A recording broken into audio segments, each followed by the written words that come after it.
Et hop tout le monde, c'est Jericho, j'espère que vous allez bien les amis, j'espère que vous êtes en forme pour ma part, ça va nickel. On se retrouve aujourd'hui les amis pour une toute nouvelle vidéo et j'espère sincèrement que celle-ci vous plaira. Les amis, on va découvrir aujourd'hui 10 fruits vraiment étranges et dont vous ignorez l'existence. Qui sait, peut-être vous le connaissez, peut-être vous le connaissez pas aussi, j'en sais rien moi. Mais je tiens quand même à vous les présenter car normalement il y a plus de 30 fruits qui sont vraiment étranges. Et croyez-moi que ça pousse pas en France ou en Europe, mais un peu plus loin de ça, on est bien d'accord. Les amis, n'hésitez surtout pas de partager la vidéo, de mettre un bon petit j'aime, c'est la récompense. Sur ce, bon visionnage à tous et à toutes.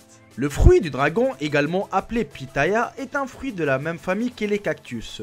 Il est majoritairement cultivé en Amérique du Sud et en Asie et possède une forme particulièrement originale. La pulpe des fruits du dragon est comestible et recèle de nombreux bienfaits pour la santé. Ce dernier peut peser de 350 g à 1 kg et a une forme ronde, hérissée de feuilles dures de la même couleur que sa peau. Sa chair est composée des graines noires et peut être de couleur blanche ou rose foncé. Il existe également des fruits du dragon dotés d'une peau jaune. Son goût acidulé est proche de celui du melon, de la poire ou plutôt du kiwi. Il faut noter les amis que la peau du fruit du dragon n'est pas comestible et possède un goût très amer.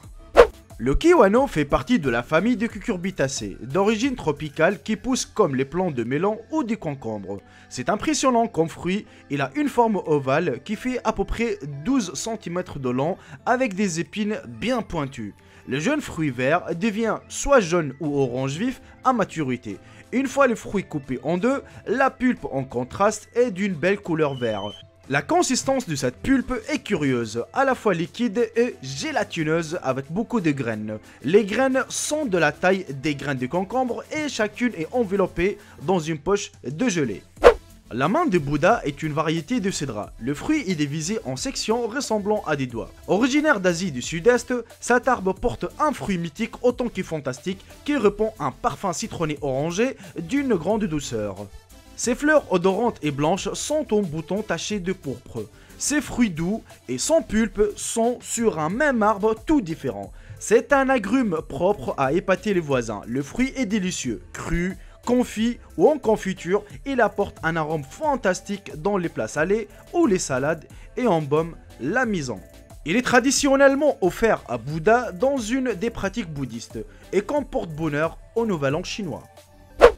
Les durians sont interdits dans l'établissement. Et oui les amis, en Asie du Sud-Est, il n'est pas étonnant de voir ce message à l'entrée des hôtels, des agences de voyage et bien d'autres. D'après les représentations graphiques, ce qu'on reproche à ce fruit, c'est son odeur. Il n'est pas rare non plus, pendant la saison festivale, d'entendre que des gens meurent par overdose du durian.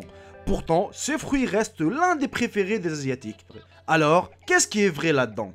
Eh ben, commençons par l'odeur les amis. Oui, les durians sont forts, c'est un fait indéniable. Lorsqu'il est bien frais, son parfum est agréable. Mais les choses s'écorcent très rapidement. Le durian n'est pas conséquent, souvent pas vendu au même endroit que les autres fruits dans les marchés couverts de Philippines. Car non seulement il devient nauséabond, mais cette puanteur est tenace. On les disposera donc plutôt vers l'extérieur. Le sapotillier est un arbre fruitier originaire des Caraïbes et d'Amérique centrale. Issu de la famille des sapotacées, il possède un feuillage persistant aux feuilles ovales et elliptiques et produit des fruits comestibles appelés sapotilles, à la peau dorée et à la chair jaune et sucrée qui rappelle la poire. À l'intérieur du fruit, on trouve une douzaine de graines qui serviront au sémeil.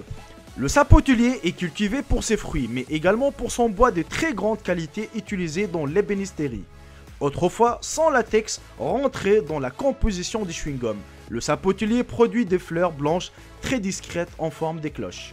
Le mangoustan est un fruit arrondi, violacé de la taille d'une balle de golf. Sa peau, aussi appelée péricarpe, est épaisse et amère. Le fruit renferme une chair blanche divisée en 5 à 6 quartiers, au goût fin mêlant agréablement l'acide et le sucre. Plusieurs parties du mangoustanier font l'objet d'usages médicinaux dans les pharmacopées asiatiques traditionnelles comme la Chine, la Thaïlande et l'Inde également, généralement en combinaison avec d'autres plantes. La peau du fruit, le feuille de l'arbre et le cœur de son bois sont par exemple employés pour soulager les douleurs abdominales, traiter la diarrhée, les infections, l'inflammation, les allergies, la dépression et les troubles cutanés. Les herboristes de ce pays s'en servent aussi pour prévenir les troubles cardiovasculaires et le cancer. Il faut savoir les amis que depuis quelques années, c'est surtout le fruit du mangoustin qui retient l'attention des occidentaux pour sa teneur en antioxydants. Originaire des Antilles, le cachemon est ancestralement cultivé du Mexique jusqu'au Brésil. Il conquiert l'Afrique, l'Asie et l'Australie au cours du XVIIe siècle. Ce petit arbre au port buissonnant se ramifie dès la base. Ses feuilles vert foncé ont un aspect ondulé. Les fleurs vert jaune portées en petites grappes donnent un fruit dont la forme rappelle celle d'un cœur de bœuf. Il pèse de 250 g à 1 kg. Sa peau mince et lisse arbore des tons jaunes à brun voire rougeâtre à maturité. Elle semble marquée d'empreintes des doigts. Sa chair blanche et rougeâtre est parsemée des graines noires, possède une consistance compacte, granuleuse. Dégustée à la cuillère, certains en raffolent, mais sa saveur ne rivalise pas avec celle du corosol ou de la pomme cannelle. Sa chair sert aussi à la confection de jus et de sorbets. Originaire de Malaisie en Asie du Sud-Est et introduite aux Antilles au 19e siècle, la pomme Malacca, aussi appelée pomme d'eau, ressemble à une petite poire allongée des couleurs rouges pourpres. La chair de la pomme Malacca est blanche, croquante et parfumée.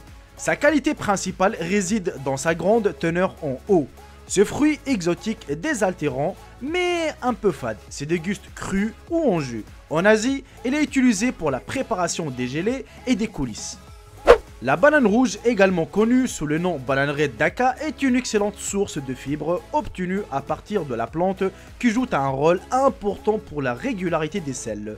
Les personnes ayant des problèmes intestinaux chroniques tels que la constipation, l'indigestion ou du gaz sont recommandées d'avoir des bananes rouges. Une banane rouge contient 4 g de fibres, qui répond à 16% de notre besoin quotidien de fibres. Manger une banane rouge peut contrôler votre poids et réduire le risque des maladies cardiaques et la diabète de type 2. Les bananes rouges, les amis, sont riches en potassium, ce qui est essentiel pour les fonctionnements réguliers de l'organisme. Le potassium empêche la formation des calculs rénaux, les maladies cardiaques et le cancer.